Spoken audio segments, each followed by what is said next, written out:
जय हिंद साथियों। बिहार पुलिस सिपाही की परीक्षा जो कि 24 सितंबर से स्टार्ट है, तो साथियों उसके लिए आज के इस वीडियो में 60 मोस्ट इम्पॉर्टेंट प्रश्नों का रिवीजन करेंगे जो कि पिछले वर्षों में बिहार पुलिस के एग्ज़ाम में पूछा गया है। तो साथियों आज का सेशन आप लोगों के लिए काफ़ी ज़्यादा महत्वपूर्ण रहेगा, इसलिए आप सभी पूरा सेशन को ध्यानपूर्वक देखें। तो चलिए फटाफट से आप सभी लाइव में जुड़ जाइए। सभी को गुड इवनिंग, गुड इवनिंग।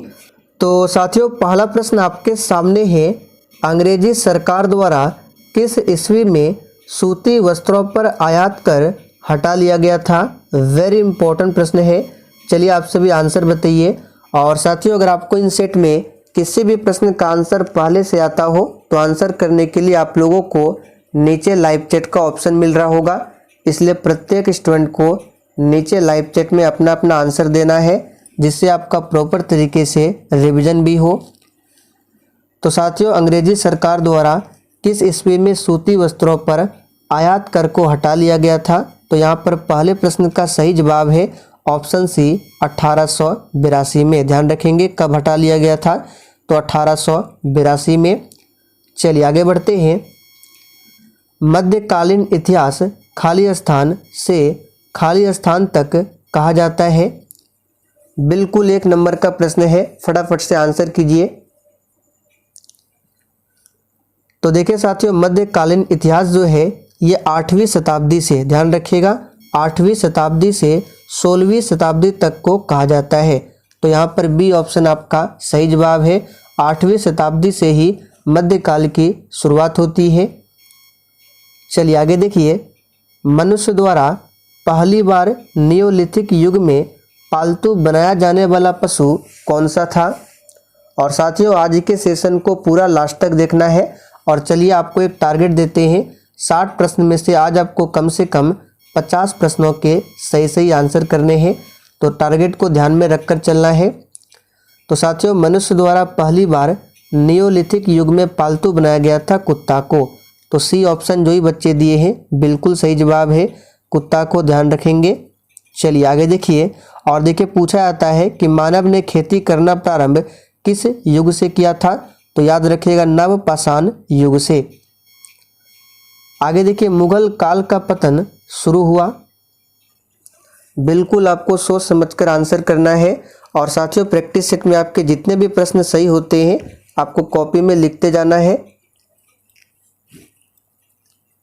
तो साथियों मुगल काल का पतन ये शुरू कब हुआ था? तो इसका सही जवाब है सी ऑप्शन आधुनिक काल से। याद रखिएगा मुगल काल का पतन हुआ आधुनिक काल से, ध्यान रखेंगे। मुगल काल की स्थापना कब होती है? तो 1526 में। किसने किया था? तो बाबर ने मुगल वंश की स्थापना किया था। किसको हराकर? तो इब्राहिम लोदी, जो कि लोदी वंश का आखिरी शासक था। पानीपत के प्रथम युद्ध में बाबर ने इब्राहिम लोदी को हराकर मुगल वंश की स्थापना की थी। और यहाँ से प्रश्न बनता है कि बाबर की आत्मकथा का नाम क्या है? तो बाबरनामा, जो कि तुर्की भाषा में है। प्रश्न बनेगा कि बाबरनामा किस भाषा में है? तो तुर्की भाषा में। सभी एक्स्ट्रा फैक्ट को ध्यान रखें। बाबर का मकबरा कहाँ पर है? काबुल में है। आगे देखिए नियोलिथिक का अर्थ क्या है? बिल्कुल एग्जाम में छपने वाला प्रश्न है, फटाफट से आंसर कीजिए। नियोलिथिक का अर्थ क्या है?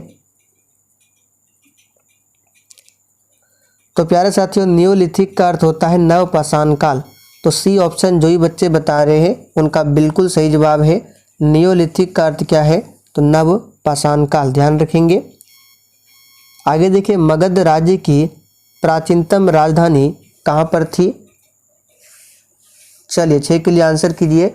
और साथियों अगर आपको ये सेशन थोड़ा बहुत भी पसंद आता है तो सेशन को आप सभी साथ में लाइक भी करते चलिए। तो साथियों मगध राज्य की प्राचीनतम राजधानी कहाँ पर थी? राजगिरी या फिर ग्रीवरज। तो ऑप्शन में दोनों मिल सकता है, राजगिरी या फिर ग्रीवरज एक ही है। तो डी ऑप्शन आपका सही जवाब है। अब यहाँ से आपको मगध राज्य के कुछ प्रमुख वंश बता देते हैं। तो मगध राज्य पर पहला शासन था किसका? हर्यक वंश का, जिसकी स्थापना की थी बिंबिसार ने। मगध राज्य का दूसरा वंश आता है, यानी हर्यक वंश के बाद आता है शिशुनाग वंश, जिसकी स्थापना शिशुनाग ने किया था। उसके बाद आता है नंद वंश, जिसकी स्थापना महापद्म नंद ने किया था। और नंद वंश का आखिरी शासक था घनानंद, जिसकी हत्या किसने की थी? तो चंद्रगुप्त मौर्य ने। चंद्रगुप्त मौर्य ने घनानंद को हराकर गद्दी पर बैठा। तो नंद वंश के बाद आता है मौर्य वंश, और मौर्य वंश के बाद कौन सा आता है? तो मौर्य वंश का आखिरी शासक आपको याद होगा बृहद्रथ। बृहद्रथ ये आखिरी शासक था जिसकी हत्या कर दी थी पुष्यमित्र शुंग ने। और इस प्रकार मौर्य वंश के बाद आता है शुंग वंश। सभी को ध्यान रखें। पटना की बात करें यानी पाटलिपुत्र, तो इसकी स्थापना किसने किया था? तो याद रखिएगा उदयन। आगे देखिए, सन 1857 की क्रांति की शुरुआत कब होती है? साथियों एक भी प्रश्नों को स्किप नहीं करना है और आप सभी डेली क्लास को अटेंड कीजिए। अब आपके एग्जाम में बहुत ही कम समय बचा हुआ है।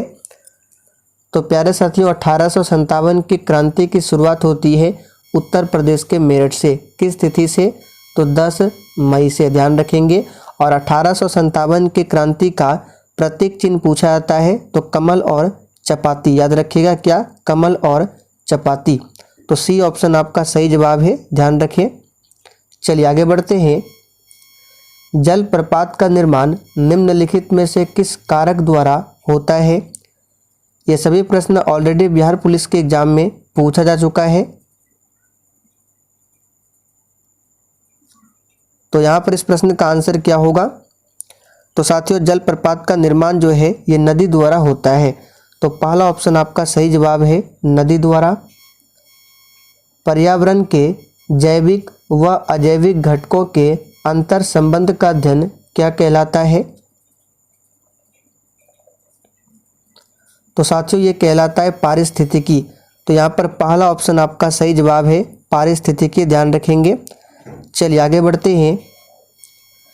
निम्नलिखित में से कौन सा प्राकृतिक पर्यावरण का घटक नहीं है? चलिए आंसर कीजिए 10 के लिए फटाफट से। तो देखिए हवा, वन, जल ये प्राकृतिक पर्यावरण का घटक है, जबकि बांध जो है ये कृत्रिम है, ये मनुष्यों द्वारा निर्माण किया जाता है। तो सी ऑप्शन आपका सही आंसर है। आगे देखिए, विश्व पर्यावरण दिवस कब मनाया जाता है?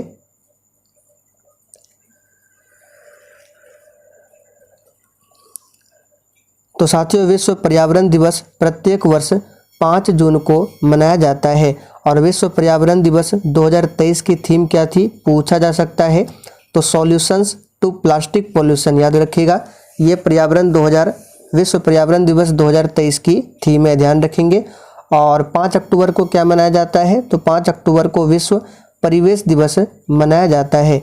एक याद रखिएगा, विश्व वन्य जीव दिवस एग्जाम में छप सकता है 3 मार्च को। क्या? विश्व वन्य जीव दिवस। विश्व जल दिवस आप सभी जानते हैं 22 मार्च को। जल संसाधन दिवस पूछे 10 अप्रैल को। और विश्व जैव विविधता दिवस 22 मई को। सभी एक्स्ट्रा फैक्ट को नोट कर लेंगे, एग्जाम के लिए काफ़ी ज़्यादा इम्पोर्टेंट है। चलिए आगे बढ़ते हैं। जैविक संसाधन का एक उदाहरण कौन सा है?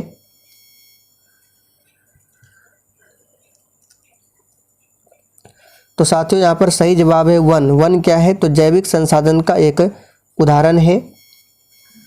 भारत के पश्चिमी तट पर स्थित राज्य जिसकी तटरेखा सबसे लंबी है वह कौन सा राज्य है? देखिए ऐसे तो भारत के टोटल 9 राज्य हैं जो कि तट रेखा से लगे हुए हैं। कौन कौन से हैं? तो गुजरात है, महाराष्ट्र, गोवा, कर्नाटक, केरल, तमिलनाडु, आंध्र प्रदेश, ओडिशा और पश्चिम बंगाल है। जिसमें सबसे अधिक लंबी तटरेखा वाला राज्य गुजरात आता है। तो यहाँ पर डी ऑप्शन आपका सही जवाब है, याद रखिएगा गुजरात। चलिए आगे बढ़ते हैं। निम्नलिखित में से कौन सा पुनर्नवीनीकृत संसाधन नहीं है?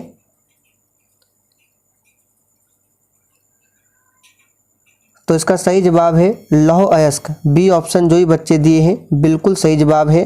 पुनर्नवीनीकृत यानी कि नवीनीकरण संसाधन, वैसा संसाधन जिसका पुनर्निर्माण संभव है उसे ही कहा जाता है नवीनीकरण संसाधन। जैसे वन हो गया, वन्य जीव हो गया, सौर ऊर्जा, पवन ऊर्जा, ज्वारीय ऊर्जा, ये सभी नवीनीकरणीय संसाधन है। जबकि अनवीकरणीय संसाधन कौन सा है? तो जिसका पुनर्निर्माण संभव नहीं है, जैसे कि कोयला, पेट्रोलियम, अयस्क, ये सभी अनवीकरणीय है। तो ध्यान रखें। ज्वालामुखी के मुख को क्या कहते हैं?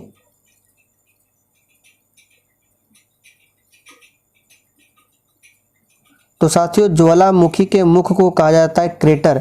यहाँ पर डी ऑप्शन आपका सही जवाब है, क्रेटर कहा जाता है। बिंदु जहाँ भूकंप की उत्पत्ति होती है क्या कहलाता है?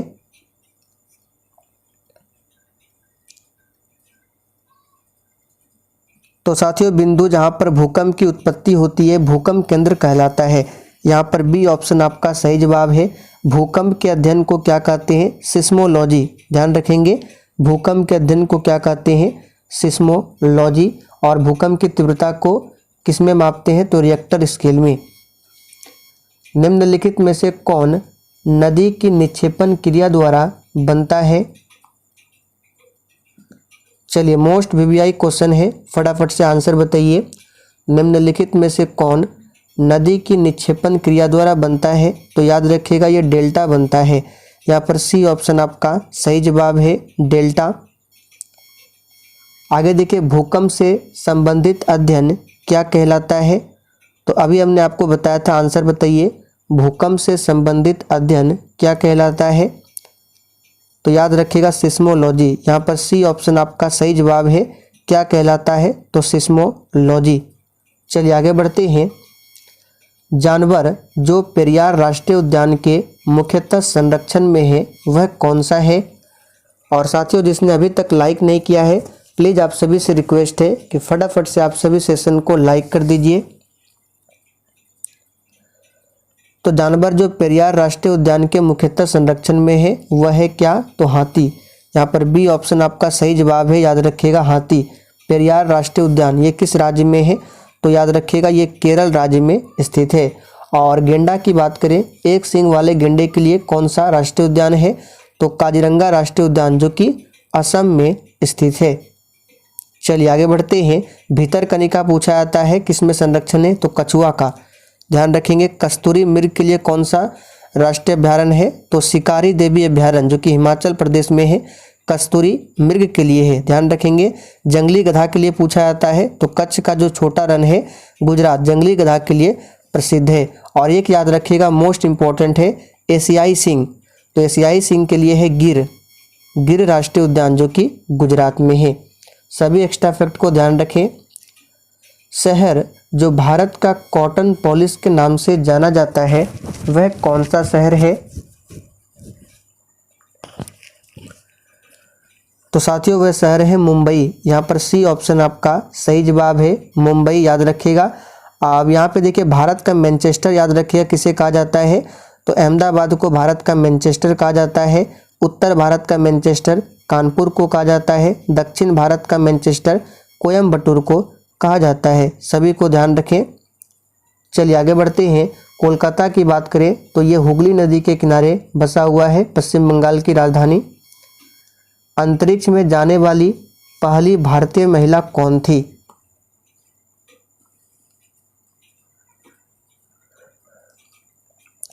तो साथियों यहाँ पर सही जवाब है कल्पना चावला। कल्पना चावला 2003 में, याद रखिएगा कब गई थी? 2003 में कोलंबिया स्पेस शटल से अंतरिक्ष में जाने वाली पहली भारतीय महिला थी। याद रखिएगा। तो कल्पना चावला सही जवाब है। विश्व व्यापार संगठन का मुख्यालय कहाँ पर स्थित है? चलिए ये बहुत ही सिंपल क्वेश्चन है, हमने आपको बहुत बार बताया है। विश्व व्यापार संगठन, तो विश्व व्यापार संगठन WTO इसकी स्थापना होती है 1995 में, 1 जनवरी 1995 में। और इसका हेडक्वार्टर कहाँ पर है? तो स्विट्जरलैंड के जेनेवा में। तो आंसर यहाँ पे देखिए फर्स्ट ऑप्शन हो जाएगा, स्विट्जरलैंड के जेनेवा में। ध्यान रखेंगे। चलिए आगे बढ़ते हैं। मनुष्य ने चंद्रमा पर पहली बार किस वर्ष में पैर रखा था?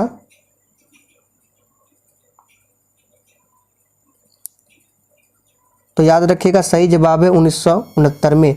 और कौन सा यान था जिसे जो मनुष्य को लेकर गया था चांद पर? तो अपोलो 11। याद रखिएगा अपोलो 11 अमेरिकी अंतरिक्ष यान था जिसने मानव को पहली बार चंद्रमा पर उतारा था। और चंद्रमा पर पैर रखने वाले पहले व्यक्ति कौन थे? नील आर्मस्ट्रांग, आप सभी जानते हैं।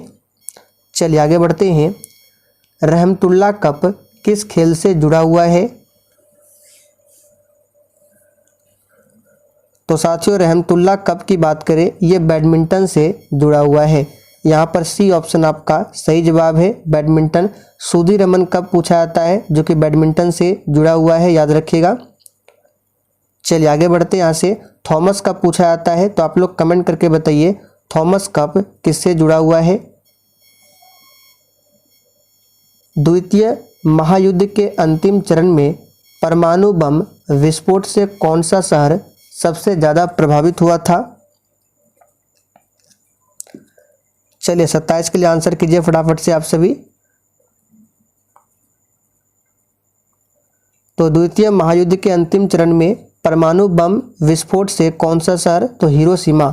यहाँ पर बी ऑप्शन आपका सही जवाब है। द्वितीय विश्व युद्ध के अंतिम चरण में 6 अगस्त 1945 को हिरोशिमा पर लिटिल बॉय, याद रखिएगा कौन सा बम गिराया गया था, पूछा जाता है लिटिल बॉय, जिसमें यूरेनियम 235 का इस्तेमाल किया गया था। ये परमाणु बम गिराया गया था हिरोशिमा पर।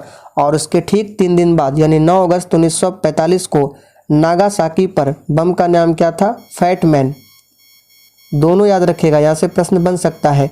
देखिए प्रथम परमाणु बम का जो हमला हुआ था उसका नाम क्या था, लिटिल बॉय, उसमें यूरेनियम 235 का इस्तेमाल हुआ था। और दूसरी बार जो अटैक हुआ था उसका नाम था परमाणु बम का फैटमैन, और इसमें यूरेनियम 239 का उपयोग हुआ था। तो दोनों ध्यान रखेंगे। तो आंसर आपका हो जाएगा हिरोशिमा। अंडा देने वाला स्तनधारी कौन सा है, तो बहुत ही सिंपल है, अंडा देने वाला इसमें स्तनधारी कौन सा है, तो याद रखिएगा एक्डीना, जो कि ए ऑप्शन में दिया हुआ है, एक्डीना। गाय का दूध होता है,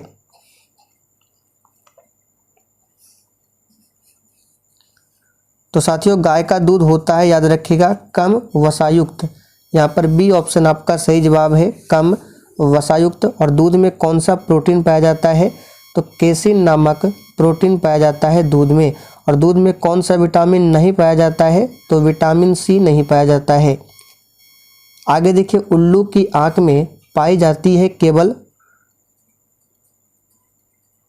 तो ये प्रश्न भी इंपॉर्टेंट रहेगा। उल्लू की आंख में केवल शलाका कोशिकाएं पाई जाती है। पहला ऑप्शन आपका सही जवाब है, शलाका कोशिकाएं। किस पदार्थ के परिवहन के लिए पौधों को ऊर्जा चाहिए। चलिए फटाफट से आंसर कीजिए, और किसी भी प्रश्न में थोड़ा भी डाउट हो तो आप लोग तुरंत कमेंट करके पूछ सकते हैं। तो किस पदार्थ के परिवहन के लिए पौधों को ऊर्जा चाहिए, तो याद रखिएगा सुक्रोज। यहाँ पर सी ऑप्शन आपका सही जवाब है, सुक्रोज। फफूंदी क्या है, चलिए आंसर कीजिए फटाफट से 32 के लिए। फफूंदी क्या है, तो यहाँ पर सही जवाब है फफूंदी जो है परजीवी एवं सैप्रोफिटिक दोनों है। यहाँ पर सी ऑप्शन आपका सही जवाब है, फफूंदी जिसको कवक भी कहा जाता है। वेलामेन कोशिकाओं की उपस्थिति लाक्षणिक होती है किसमें, तो वेलामेन कोशिकाओं की उपस्थिति लाक्षणिक होती है एपीफाइट्स में। यहाँ पर सही जवाब है सी ऑप्शन, याद रखिएगा एपीफाइट्स में। किसी 100 ओम वाले प्रतिरोध से 2.2 एम्पियर धारा प्रवाहित होती है, प्रतिरोध के सिरों के बीच विभवांतर कितना होगा, तो विभवांतर निकालना है। भी बराबर क्या होता है, आई आर। तो आई का मान कितना है, 2.2 है एम्पियर, और आर यानी प्रतिरोध का मान है 100। तो इसको मल्टीप्लाई करेंगे तो आंसर क्या आएगा, 220 वोल्ट। तो देखिए आंसर सी ऑप्शन में दिया हुआ है। एक अवतल लेंस के लिए वस्तु की दूरी का चिन्ह क्या होगा, तो साथियों इसका सही जवाब है फर्स्ट ऑप्शन, ऋणात्मक होगा। ध्यान रखेंगे क्या होगा, ऋणात्मक होगा। चलिए आगे बढ़ते हैं। एक व्यक्ति विभिन्न रंगों में अंतर नहीं कर पाता है, इस व्यक्ति में निम्नलिखित भाग की समस्या है।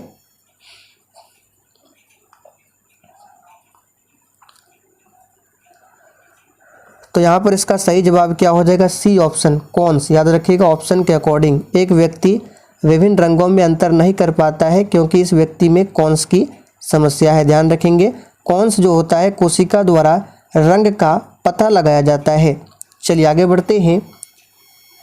निम्नलिखित में से कौन सा तारामंडल अप्रैल महीने में आकाश के उत्तरी भाग में दिखाई देता है? चलिए 37 के लिए आंसर कीजिए फटाफट से। तो कौन सा तारामंडल है? तो ये है वृहत सप्तऋषि। सी ऑप्शन आपका सही जवाब है। खाद्य पदार्थों के डिब्बों पर जिंक की बजाय टीन का लेप होता है क्योंकि?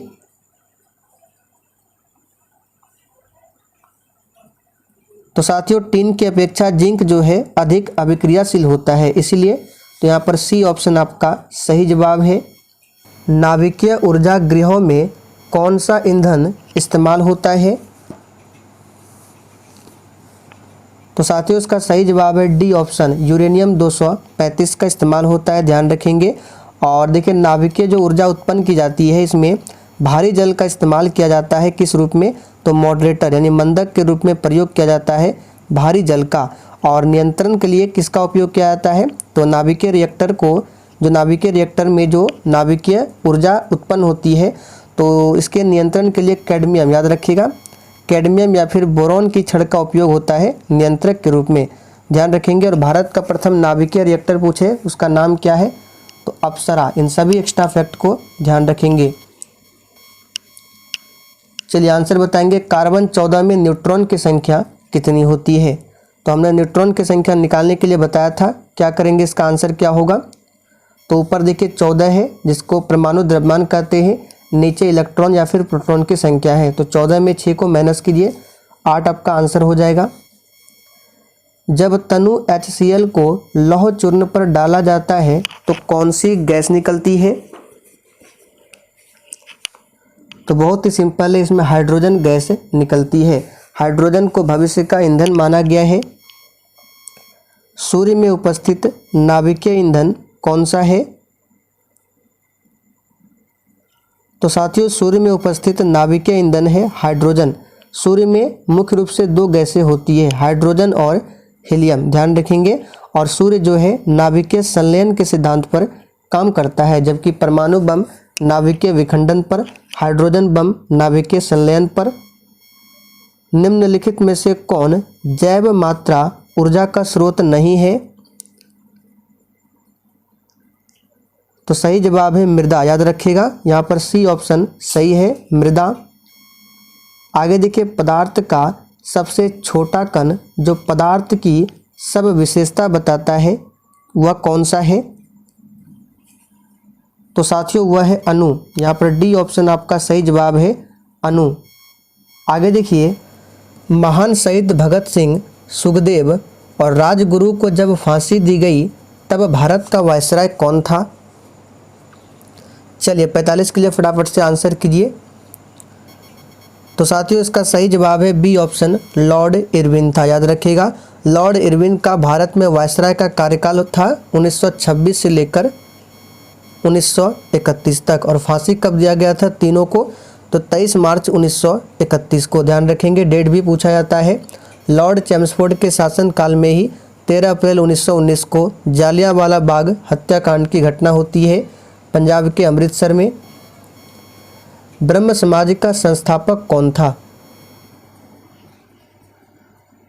तो साथियों बहुत ही सिंपल है, राजा राम मोहन राय ने 1828 में ब्रह्म समाज की स्थापना की थी। तो डी ऑप्शन आपका सही जवाब है। और 1815 में इन्होंने आत्मीय सभा की स्थापना की थी। दयानंद सरस्वती ने वेदों की ओर लौटो का नारा दिया था और इन्होंने ही 1875 में आर्य समाज की स्थापना की थी। सभी को ध्यान रखेंगे। चलिए आगे देखिए गौतम बुद्ध कहाँ पैदा हुए थे? तो साथियों गौतम बुद्ध का जन्म 563 ईसा पूर्व में हुआ था लुम्बिनी में। तो यहाँ पर बी ऑप्शन आपका सही जवाब है, लुम्बिनी। और इनका महापरिनिर्वाण हुआ था 483 ईसा पूर्व में कुशीनगर में, ध्यान रखेंगे कहाँ पर? कुशीनगर में। बुद्ध के बचपन का नाम सिद्धार्थ था। बुद्ध चरित्र का लेखक कौन था? और साथियों जिसने अभी तक लाइक नहीं किया है फटाफट से लाइक कीजिए। तो बुद्ध चरित्र के लेखक कौन थे? अश्वघोष। यहाँ पर बी ऑप्शन आपका सही जवाब है। कौन थे? अश्वघोष, ध्यान रखेंगे। अश्वघोष को बौद्ध धर्म का वाल्मीकि कहा जाता है, इस फैक्ट को भी ध्यान रखें। अश्वघोष पाटलिपुत्र के निवासी थे। सिंधु घाटी के निवासियों को किस धातु का ज्ञान प्राप्त नहीं था? तो साथियों इसका सही जवाब है लोहा। याद रखिएगा, लोहा धातु का ज्ञान प्राप्त नहीं था। लोहा का ज्ञान ऋग्वेद काल के आर्यों को भी नहीं था, इसे भी ध्यान रखेंगे। लोहा का प्रयोग भारत में उत्तर वैदिक काल में होता था। दिल्ली के किस सुल्तान ने घोड़ों को दागने की प्रथा प्रारंभ की थी? तो साथियों इसका सही जवाब है अलाउद्दीन खिलजी। याद रखिएगा, किसने? तो अलाउद्दीन खिलजी। अलाउद्दीन खिलजी दक्षिण भारत पर आक्रमण करने वाला प्रथम सुल्तान था, इसे भी ध्यान रखेंगे। इल्तुतमिश की बात करें तो इन्होंने ही इक्ता प्रथा की शुरुआत की थी। चालुक्य वंश की राजधानी कहाँ पर थी? तो साथियों चालुक्य वंश की राजधानी वातापी थी। यहाँ पर पहला ऑप्शन आपका सही जवाब है। प्राचीन भारत में निम्नलिखित में से किस शासक ने जैन धर्म स्वीकार कर संन्यास ले लिया था? तो इसका सही जवाब है चंद्रगुप्त मौर्य ने। यहाँ पर बी ऑप्शन आपका सही जवाब है, चंद्रगुप्त मौर्य ने। निम्नलिखित में से कौन सा एक युग्म सुमेलित नहीं है? तो यहाँ पे देखिए 1857 की जो क्रांति होती है उसका नेतृत्व किसने कहाँ से किया था, यही दिया हुआ है। तो कानपुर से नेतृत्व किया था नाना साहेब ने, बिल्कुल सही है। झांसी से लक्ष्मीबाई ने, ये भी सही है। ग्वालियर से तात्या टोपे ने, ये भी सही है। लेकिन इलाहाबाद से कुंवर सिंह ने नहीं किया था, कुंवर सिंह ने किया था बिहार से, तो ध्यान रखेंगे। तो ये सुमेलित नहीं है। इलाहाबाद से किसने किया था? तो लियाकत अली ने। ड्रेकन्सबर्ग किस देश का एक प्रसिद्ध पर्वत है? तो ड्रेकन्सबर्ग दक्षिण अफ्रीकी संघ का प्रसिद्ध पर्वत है। यहाँ पर डी ऑप्शन आपका सही जवाब है। अधिकतर भारतीय किस समूह से है? तो प्यारे साथियों अधिकतर भारतीय जो है ये काकेशियन समूह से है। यहाँ पर पहला ऑप्शन आपका सही जवाब है। कर्क रेखा और मकर रेखा के बीच के क्षेत्र को क्या कहते हैं? देखिए ये है हमारा अर्थ, बीच में भूमध्य रेखा, ऊपर 23.5 डिग्री उत्तर में कर्क रेखा, 23.5 डिग्री साउथ में मकर रेखा, और बीच में क्षेत्र जो है इसको क्या कहते हैं? तो इसको कहा जाता है क्या? उष्ण कटिबंध। यहाँ पर सी ऑप्शन आपका सही जवाब है। समुद्री तट के सहारे कोहरे के निर्माण का कारण क्या है? तो इसका निर्माण का कारण है अभिवहन। यहाँ पर ए ऑप्शन आपका सही जवाब है। आगे देखिए हिमालय पर्वतमाला में उत्तर से दक्षिण की ओर जाते हुए पर्वत दर्रे का सही अनुक्रम कौन सा है? ध्यान दीजिए उत्तर से दक्षिण की ओर पूछा गया है, तो इसका सही क्रम है सबसे पहले क्या आएगा? तो चार्डिंग, उसके बाद सिपकी मुलिंग। तो यहाँ पे देखिए बी ऑप्शन में दिया हुआ है चार्डिंग सिपकी मुलिंग, बी ऑप्शन आपका सही जवाब है। गंगा नदी की सहायक नदियों में उत्तर की ओर बहने वाली नदी कौन सी है? देखिए साथियों गंगा नदी की सबसे बड़ी सहायक नदी पूछे तो कौन सी नदी है? यमुना नदी, याद रखिएगा। और गंगा नदी की सहायक नदियों में उत्तर की ओर बहने वाली नदी है सोन नदी। कोसी नदी को बिहार का शोक कहा जाता है। भारत में शुष्क खेती के अंतर्गत एक प्रमुख फसल निम्नलिखित में से कौन सी है? तो साथियों भारत में शुष्क खेती के अंतर्गत एक प्रमुख फसल बाजरा है। यहाँ पर सी ऑप्शन आपका सही जवाब है। बाजरा एक मोटा अनाज है जिसका भारत में सर्वाधिक उत्पादन राजस्थान में होता है, याद रखिएगा। धान की बात करें तो धान में एक रोग होता है खैरा रोग, जो कि जस्ता की कमी से होता है, सभी को ध्यान रखिए। गन्ना का सबसे अधिक उत्पादन पूछा जाता है उत्तर प्रदेश में होता है। तो चलिए साथियों आज के लिए इतना ही। सेशन पसंद आया हो तो जाते जाते सेशन को एक लाइक कर दीजिए और सेशन को शेयर करना ना भूलें। पीडीएफ आपको टेलीग्राम पर मिल जाएगा।